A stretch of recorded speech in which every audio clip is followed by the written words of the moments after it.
Most people take off their Halloween costume at the end of the night. These 10 innovators found a way to make theirs a permanent feature of their autopsy report. This video is not a how-to guide. It is your official manual on exactly what not to do. The following content is a masterclass in failure, presented for purely educational and entertainment purposes. 1. Let's set the scene. A lonely stretch of county road on Halloween night. The kind of place where the trees have more personality than the people and your cell service goes to die. This was the chosen stage for our first artist, a 20-year-old named Leo, a man who saw himself not as a simple prankster, but as a maestro of vehicular terror. Leo's grand vision, concocted in the part of his brain where common sense had long been evicted by ambition, was to dress up in the most low-effort ghost costume known to man, literally a bedsheet with eye holes, and play chicken with oncoming traffic. His goal, you see, wasn't just to be an idiot, it was to be an artistic idiot. He wanted to manufacture pure, unadulterated panic. He craved the screech of tires, the momentary flash of a driver's horrified face, and then, like a phantom, he would vanish back into the woods, leaving behind nothing but a future therapy bill and a great story for the local bar. And for a few glorious moments, the plan actually worked. The first car, a beat-up sedan, slammed on its brakes with a shriek that was music to Leo's ears. He felt like a god, stifling a laugh under his cheap cotton shroud. The second car, a pickup truck, swerved so hard it nearly kissed a ditch. Even better, he was high on the intoxicating cocktail of adrenaline and the near-fatal consequences of his own stupidity. His friends, watching from a safe distance, were begging him to stop. But Leo interpreted their pleas for his safety as rave reviews for his performance. He was playing a game of Russian roulette, where he didn't realize the chamber was almost full. Now, for anyone who slept through high school biology, a quick lesson on the human nervous system. It's hardwired with a little something called the fight or flight response. When faced with a sudden, inexplicable threat, you either freeze, you run, or you attack. Leo's entire brilliant strategy was based on the flawed assumption that every single driver would choose flight, or in this case, brake. He fatally forgot about fight. He stepped out for his encore performance, spotting the headlights of his next victim.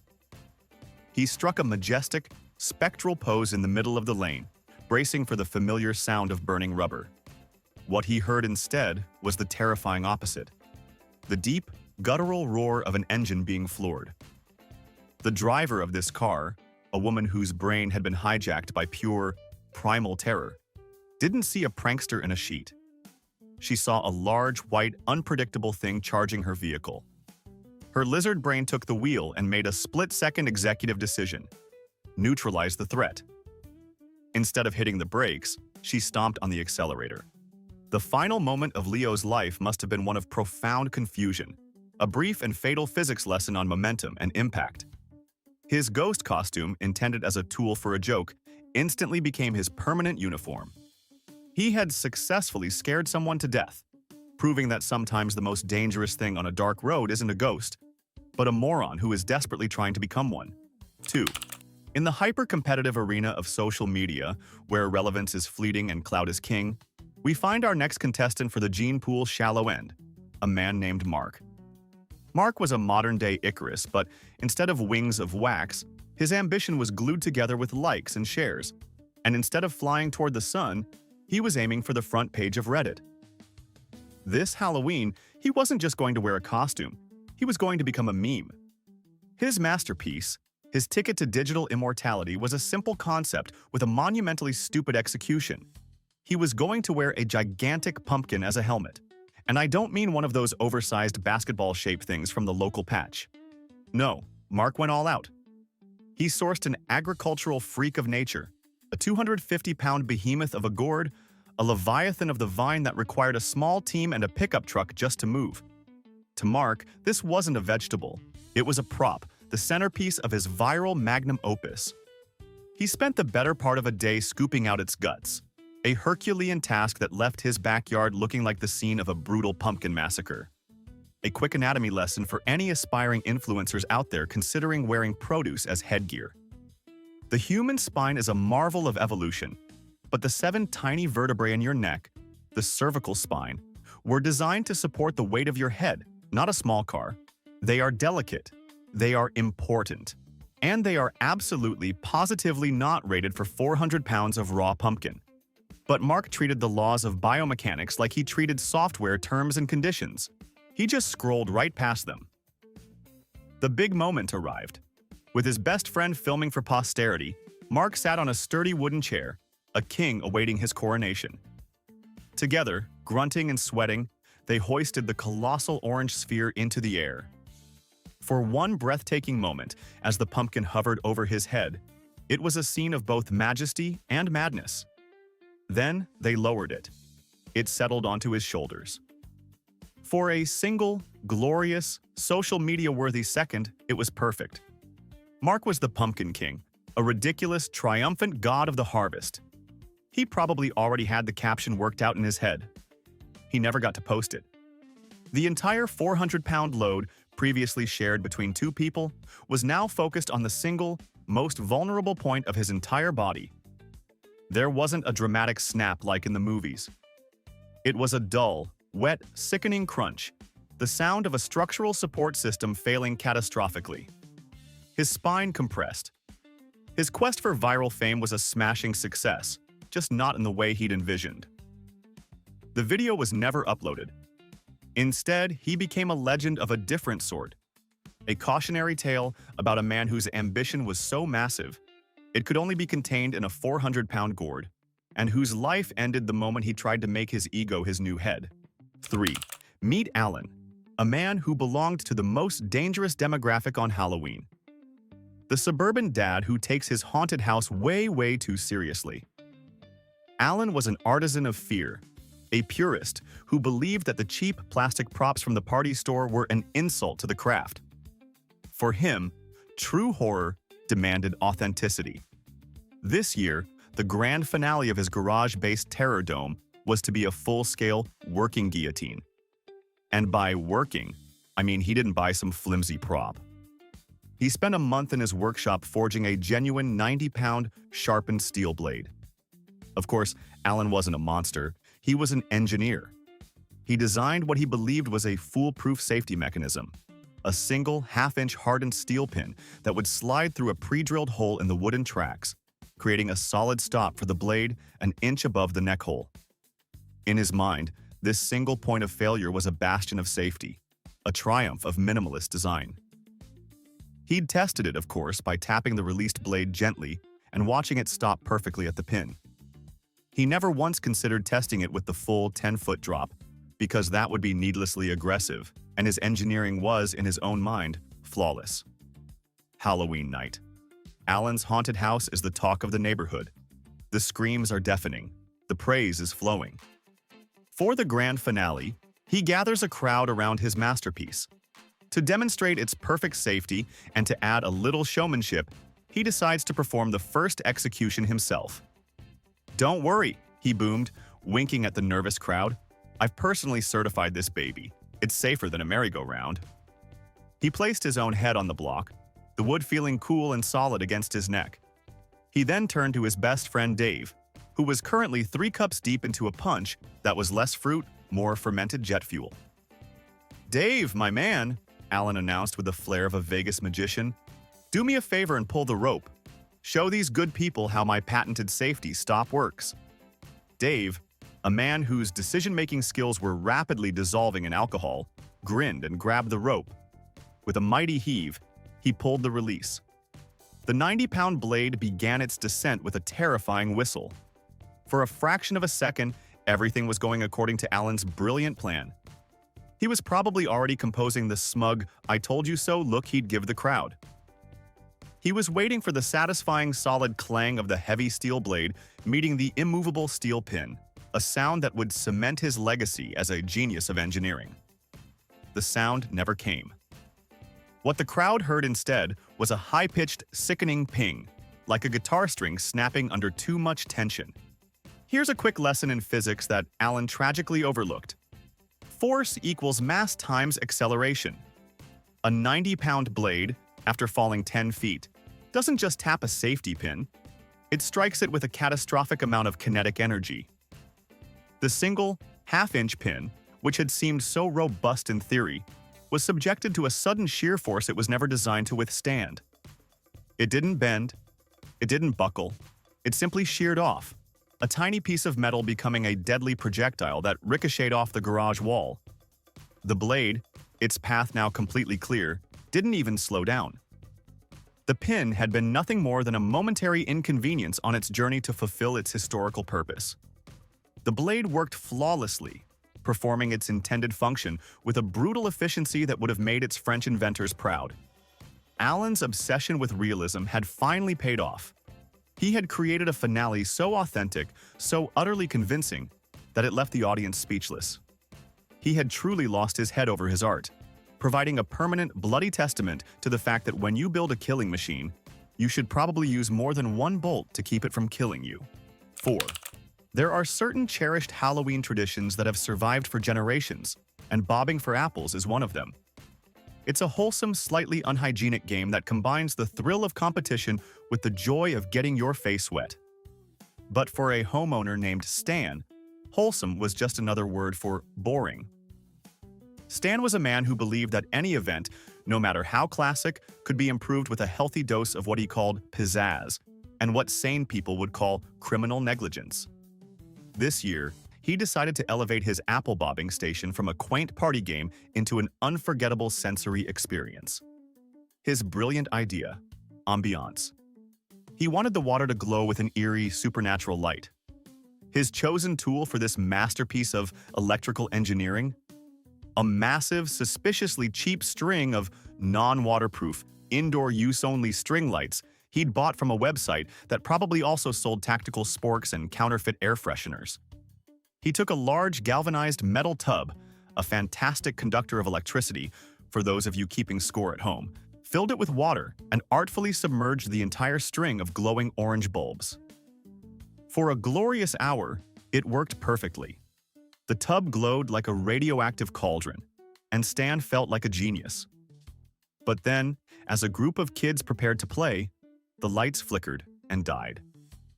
The eerie glow was gone, replaced by the crushing disappointment of a failed spectacle.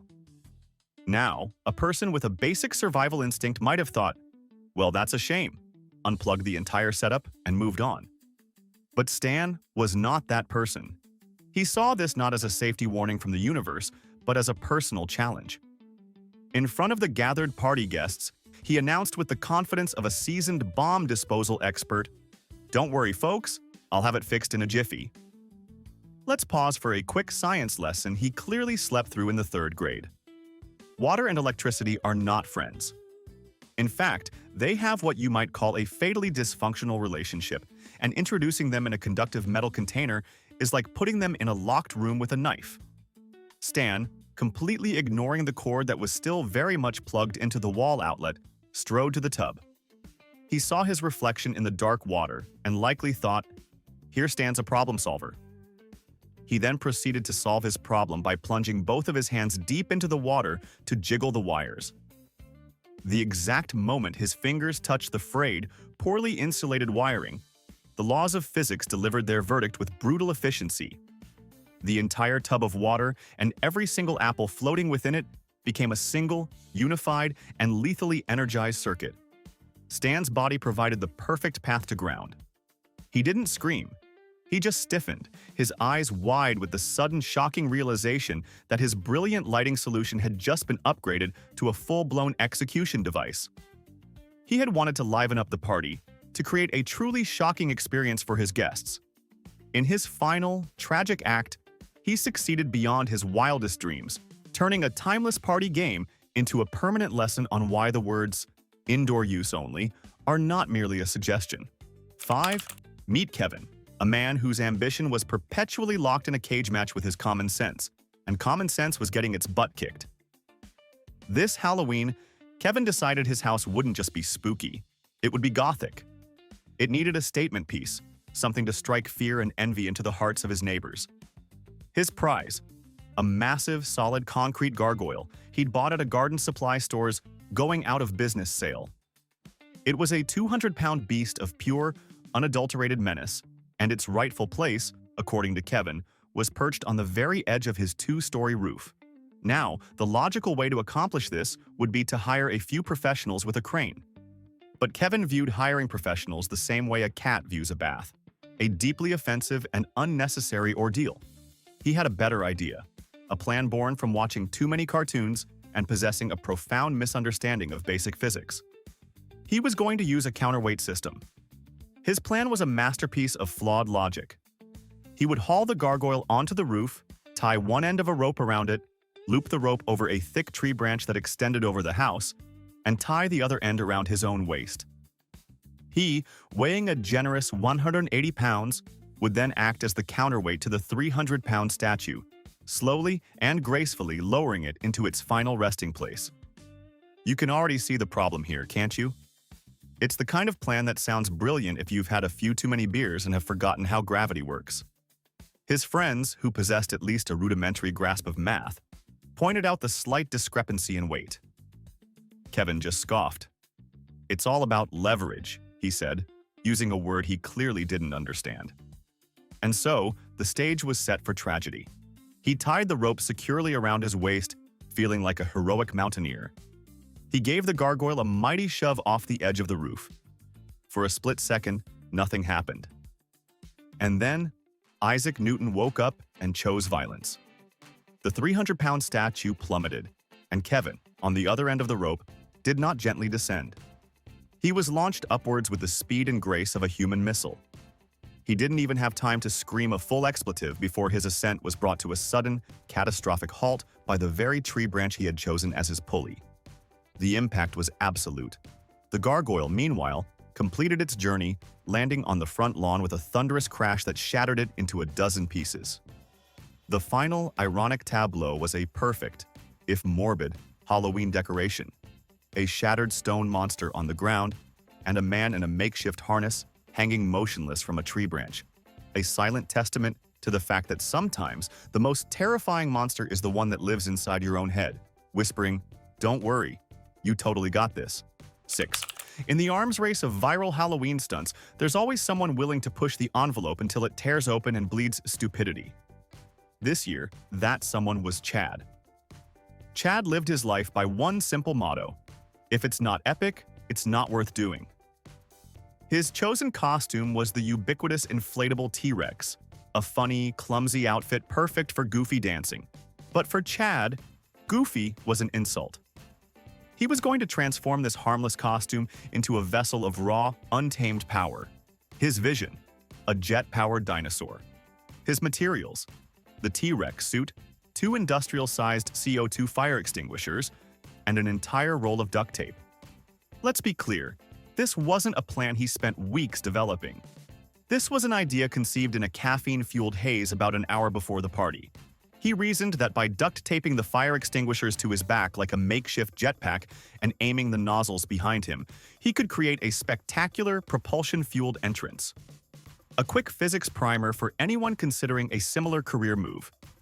Newton's third law states that for every action, there is an equal and opposite reaction. A fire extinguisher works by releasing a highly pressurized gas in a powerful, focused stream. This creates a significant amount of thrust. It's designed to put out fires, not to turn a man in a cheap dinosaur costume into a fleshy cruise missile. Chad, oblivious to these finer points, stood at the top of his long, straight driveway, which ended, it's important to note, at his very solid 2-car brick garage. He was a prehistoric beast armed with 21st century technology, a glorious fusion of idiocy and ambition. With his friends filming, he reached back, grabbed the handles of both extinguishers and yelled, "Prepare for extinction-level awesomeness." He squeezed. The reaction was not the gentle push he expected. It was an instant, violent, and utterly uncontrollable explosion of thrust. He shot forward with the acceleration of a drag racer.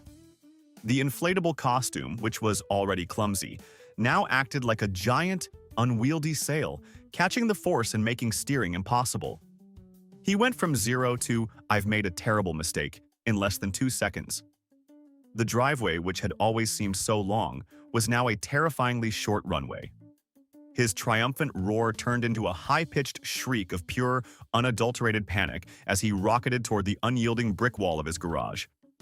The impact didn't even slow him down. It just stopped him. Instantly. The resulting scene was one of profound, surreal carnage. A deflated, torn T-Rex costume, 2 empty fire extinguishers hissing softly, and a Chad-shaped dent in the brickwork. He had wanted to make an epic entrance, a moment nobody would ever forget. He succeeded. He became a local legend, a cautionary tale about why sometimes the most epic thing you can do is just walk through the front door. 7. In the highly competitive, ego-driven world of amateur haunted house design, there are decorators, and then there are artistes. Our next subject, Greg, firmly believed he was the latter. He was a visionary, a suburban Scorsese of scares, and he felt that modern horror had become too subtle. This Halloween, his garage wasn't just going to be spooky, it was going to be a full-blown abattoir, a Jackson Pollock painting of pure carnage. The centerpiece of his masterpiece was to be a blood fountain, an effect so visceral it would traumatize the neighborhood kids for years to come. But Greg wasn't thinking about a gentle, bubbling fountain. He envisioned a violent, high-pressure geyser of gore erupting from the ceiling. To achieve this, he bypassed the party store and went straight for his most powerful tool, a commercial-grade pressure washer. For those unfamiliar, a pressure washer is a device that turns a gentle garden hose into a surgical instrument of destruction, capable of stripping paint off metal and skin off bone. He cleverly modified the intake hose to draw not from a spigot, but from a 50-gallon drum he'd filled with a watery, crimson-colored dye, a thin, low-viscosity fake blood designed for exactly this kind of high-flow system. The setup was a testament to his go big or go home philosophy. On the afternoon of Halloween, with the first trick-or-treaters just hours away, it was time for a final systems check. His wife, a woman who possessed a healthy and entirely reasonable fear of her husband's projects, watched nervously from the doorway. Greg, beaming with pride, wanted to test the spray pattern. Just to make sure it's aimed right, he explained, as if he were adjusting a simple lawn sprinkler. He then made a decision that would forever cement his legacy in the Darwin Awards Hall of Fame. He stood directly, and I mean directly, underneath the special narrow jet nozzle he had installed in the ceiling. He looked up and yelled to his wife, "Okay, honey, hit the switch. Just for a second. Let's talk about pressure." A pressure washer doesn't create a stream. It creates a liquid blade. Even a basic home unit can generate 2,000 psi. The powerful model Greg was using could focus that force into a pinpoint jet exceeding 3,000 psi. When his wife flicked that switch, what erupted from the ceiling was not a shower. It was not a spray. It was a solid, cohesive, pencil-thin jet of red liquid traveling at several hundred miles per hour.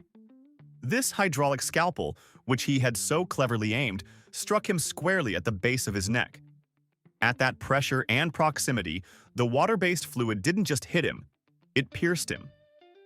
The sheer force of the jet caused a catastrophic hydraulic injection injury, instantly severing soft tissue and causing a massive, explosive trauma. His quest for the ultimate realistic horror effect was a staggering success. The scene he had meticulously planned as a bloody massacre was now, in fact, an actual bloody massacre, initiated by his own creation. He had set out to create an unforgettable finale for his haunted house, and in his last moment, he had delivered, becoming the star and sole victim of his own terrifyingly authentic, high-pressure masterpiece. 8. There's a special kind of competitive spirit that only emerges late at night at a Halloween party, fueled by cheap beer and a desperate need for validation. It's in this crucible of poor decisions that games like Who Can Hold an Ice Cube the Longest are born. Meet Kyle, a young man whose ego was so fragile it could be shattered by losing a game of rock, paper, scissors. For Kyle, this impromptu ice-holding contest wasn't a joke. It was the Super Bowl. As his friends yelped and dropped their cubes, their hands turning red from the mild discomfort, Kyle was seething. He needed an edge. He needed to win. It was then that his eyes fell upon the source of the party's most popular special effect. A large, steaming styrofoam cooler next to the bar, filled with chunks of dry ice for creating spooky, smoking cocktails. A quick but catastrophically flawed thought process occurred in Kyle's brain. He saw the bartender using tongs and thought, "Wow, that must be really cold ice." His competitive synapses fired, connecting really cold with guaranteed victory. He didn't know what it was, but it looked like ice, and that was enough for him. While everyone was distracted, he sidled over to the cooler. Ignoring the visible cloud of vapor screaming, "I am not water," he swiftly grabbed a small, jagged piece.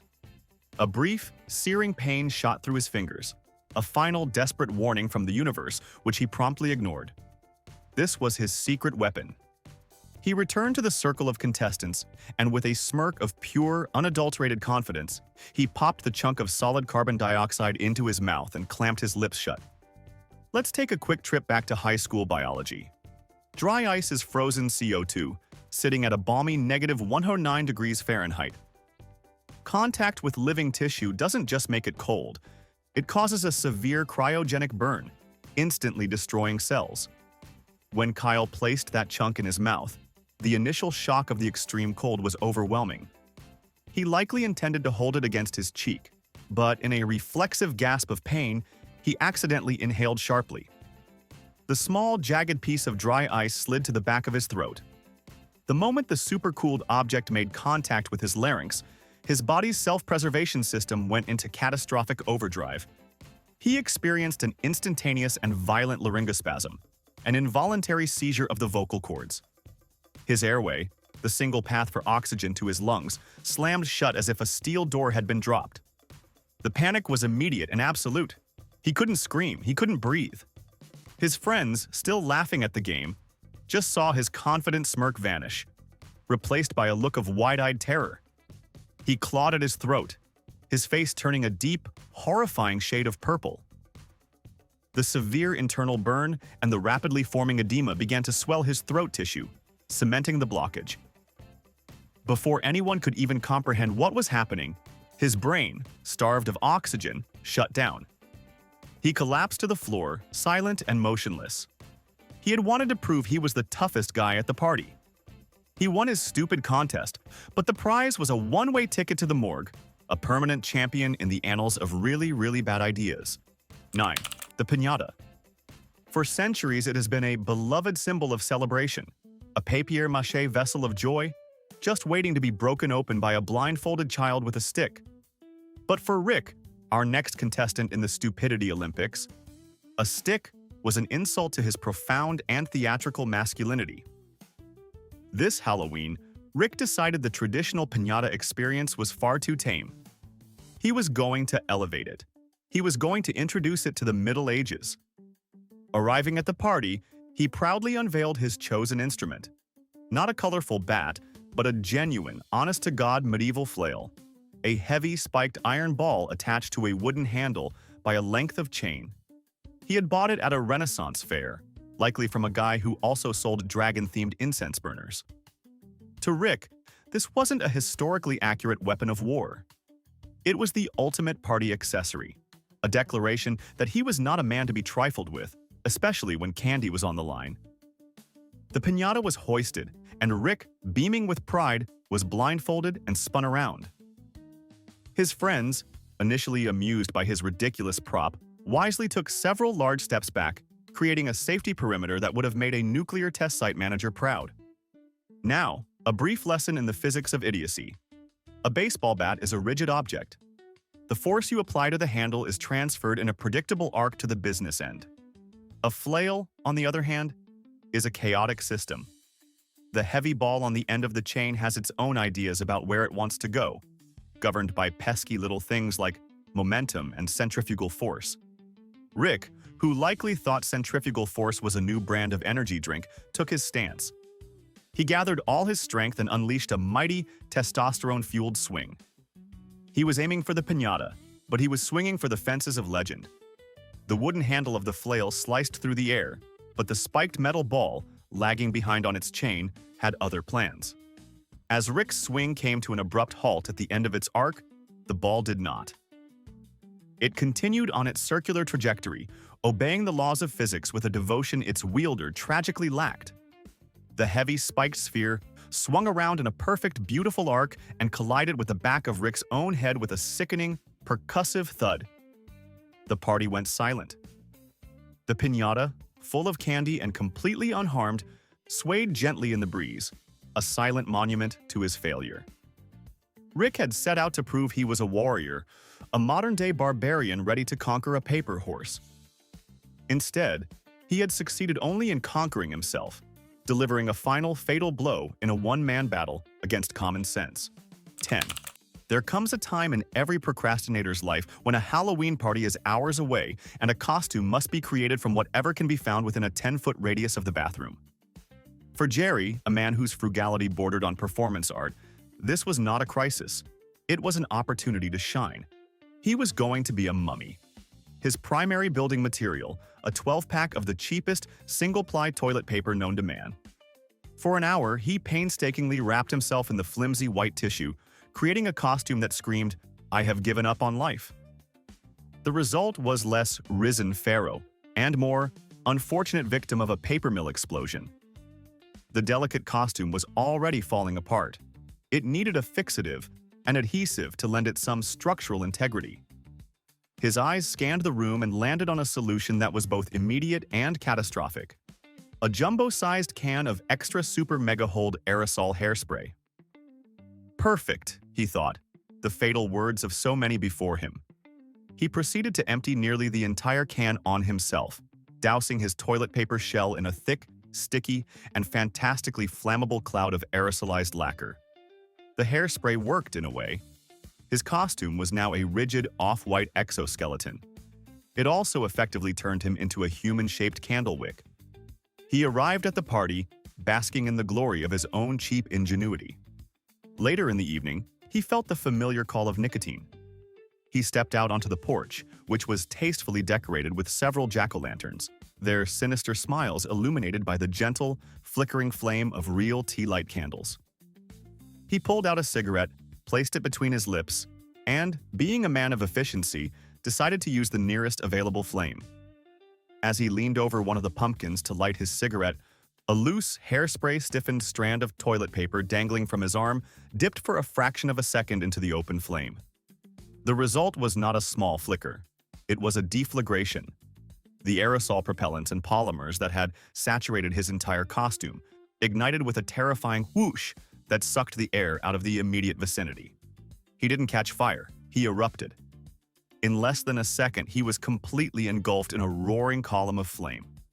Jerry had spent his evening dressed as a creature from an ancient tomb, a preserved relic of the past. In a final blazing act of profound irony, he had managed to fast-track his own journey to the afterlife, becoming a modern cautionary tale about the very real dangers of mixing flammable aerosols and an open flame. He had wanted to save $30 on a costume, and in the end, he became the party's most memorable and most final human torch. We've seen 10 ways to die, but let's talk about the aftermath. Imagine you're the ghost of one of these 10 people, forced to explain your death to every new arrival in the afterlife for eternity. Which story would be the single most humiliating, soul-crushing explanation to have to repeat forever? Rank your top 3 most undignified exits in the comments. If you're thankful your ghost story isn't written yet, smash that like button and subscribe so it stays that way.